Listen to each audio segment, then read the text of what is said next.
नमस्कार, live 24x7 में स्वागत है। मैं हूं आपके साथ प्रिंस कुमार। आज हमारे स्टूडियो में कुछ युवा साथी आए हैं और कह सकते हैं कि युवा नेता भी हम लोग कह सकते हैं, जिनका नाम आज बेखूबी लोग जानते हैं और आज उनसे परिचय करवाते हैं आपको।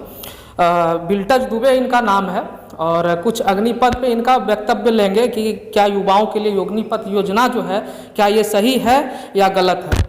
पहले तो आपका बिल्टज जी स्वागत है हमारे चैनल पर। बहुत बहुत धन्यवाद प्रिंस जी, आपने मुझे अपने चैनल पर बुलाया हमारा संवाद देने के लिए। सबसे पहले तो मैं आपके चैनल को और आपको बहुत बहुत बधाई और शुभकामनाएं देता हूं कि मैं यहाँ पर चैनल का शुभारंभ किया ज्योतिषपुर में।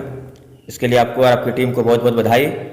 जहाँ तक अग्निपथ योजना का सवाल है, देखिए 8 साल से आप देख रहे हैं कि हमारा देश की जीडीपी और बेरोजगारी कितनी चरम सीमा पर है। इधर आइए सर। कोरोना काल में जितने लोग बेरोजगार हुए, क्या सरकार उसको रोजगार दे पाई? आप देखिए मोदी सरकार की अब एक एक योजना को देखिए, कुछ ना कुछ विवाद लगा रहता है।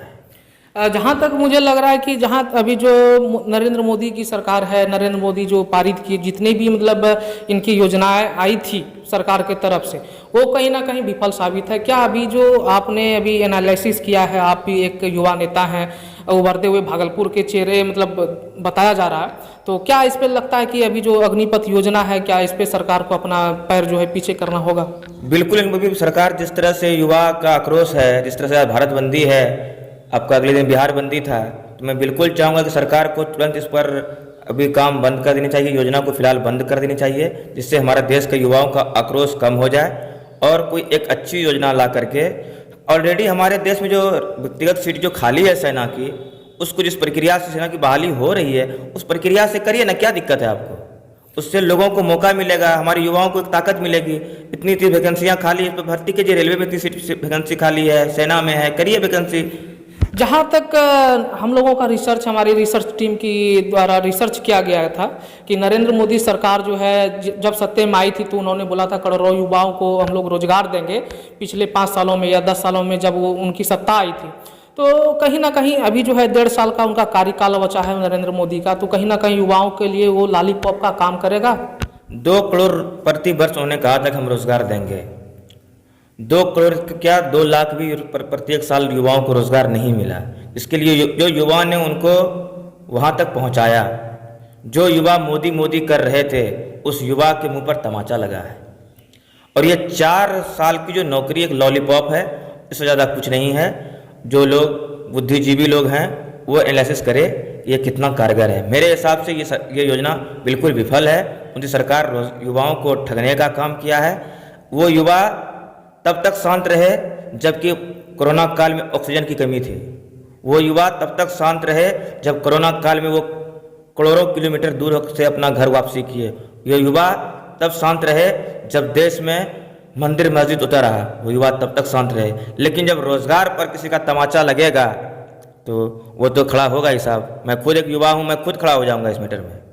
तो कहीं ना कहीं युवा का जो आक्रोश है कहीं ना कहीं हिंसात्मक, ठीक है, कहीं ना कहीं युवा जो गलत कर रहे हैं, युवा कई राजनीतिक पक्ष भी उनके समर्थन में है कि नहीं, युवा जो है आक्रोश जब तक नहीं होंगे तब तक सरकार उनकी बातों को नहीं मानेंगे। तो कहीं ना कहीं आपको क्या लगता है कि युवा गलत कर रहे हैं, सरकारी संपत्तियों को क्षति पहुंचा रहे हैं, प्राइवेट प्रॉपर्टी को जो है वो नुकसान कर रहे हैं, कहीं ना कहीं जो है युवाओं का जो दिशा है वो गलत है? देखिए, सरकारी संपत्ति जो है वो हमारी और आपकी है, सरकार की तो है ही, लेकिन सबसे पहले वो हमारी है। और आप विरोध करिए ना, लोकतंत्र में विरोध करने का पूरा अधिकार है, लेकिन संपत्ति को नुकसान पहुंचा करके यह बिल्कुल गलत है। हिंसात्मक विरोध मत कीजिए। मैं युवा से हाथ जोड़कर करबद्ध प्रार्थना करता हूं कि हिंसात्मक विरोध मत करें, सत्य पर चले और अहिंसा के मार्ग को छोड़कर, हिंसा के मार्ग को छोड़कर अहिंसा के मार्ग पर चले। और जिससे हमें मुझे विश्वास है कि मोदी सरकार का पैर नीचे पीछे होगा और ये योजना बिल्कुल पीछे होगी और युवाओं को एक नया रोजगार मिलने का अवसर मिलना चाहिए। मुझे भरोसा है।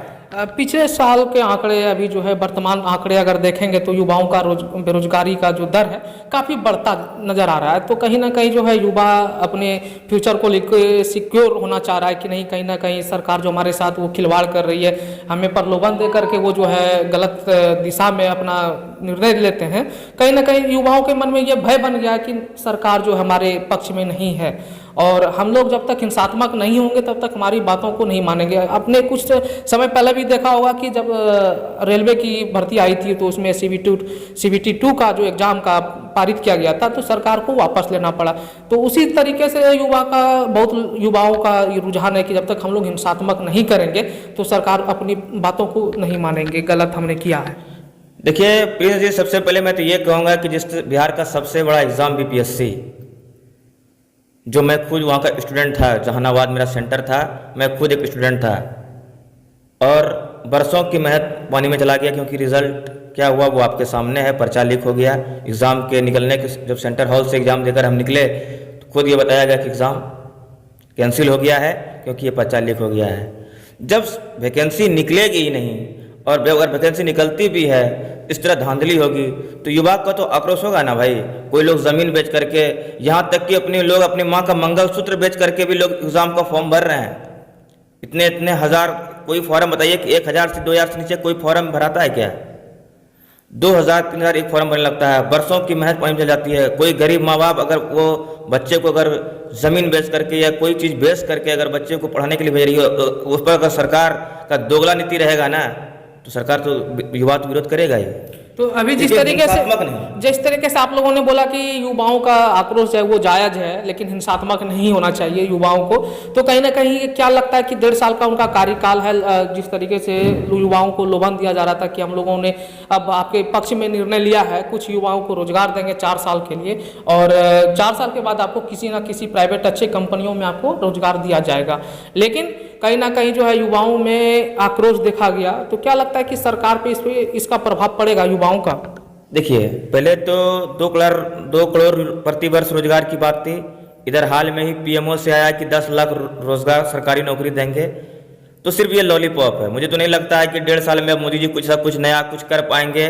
कोई अलाउद्दीन का चिराग तो वो है नहीं कि दिखा देंगे तो तुरंत हो जाएगा।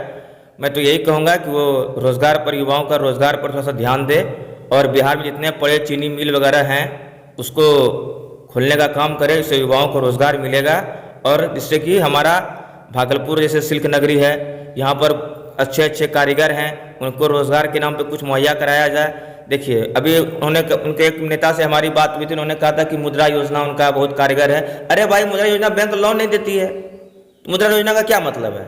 आप ट्रेनिंग करवा ले, आप स्किल करवा रहे हैं, स्किल पर अगर युवा को रोजगार नहीं मिलेगा, बैंक उसको रोजगार के लिए कुछ मुहैया नहीं कराएगा।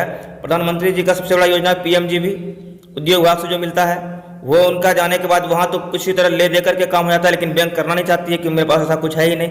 बैंक के पास पैसा ही नहीं है तो बैंक कहाँ से करेगी, मुझे बताइए। सब चीज़ प्राइवेट किया जा रहा है। अब देखे हुए कि कितने बैंक को मर्ज करके एक बैंक बनाया जा रहा है, तो उसमें से रोजगार तो घटेगा ही, बेरोजगारी तो बढ़ेगी। तो बेरोजगारी जब बढ़ेगी तो आक्रोश तो होगा ही, ये तो आप भी समझ रहे हैं। तो अभी जो हिंसात्मक युवा साथी हैं हमारे, तो उनको आप क्या संदेश देना चाहेंगे? मैं युवा साथी से कहूँगा कि हिंसात्मक राजनीति ना करें।